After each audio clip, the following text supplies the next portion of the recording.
Hey guys, in this video I'll show you how to turn on automatic Ionos WordPress updates.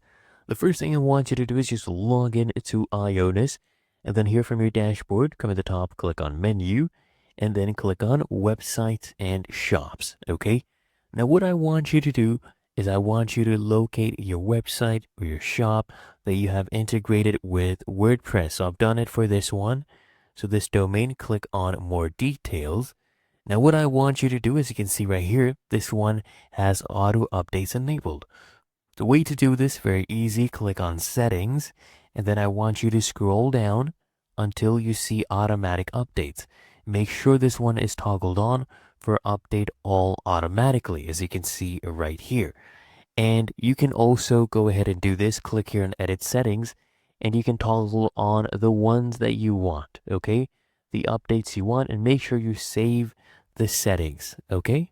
Really that easy, and that is how to turn on automatic Ionos WordPress updates.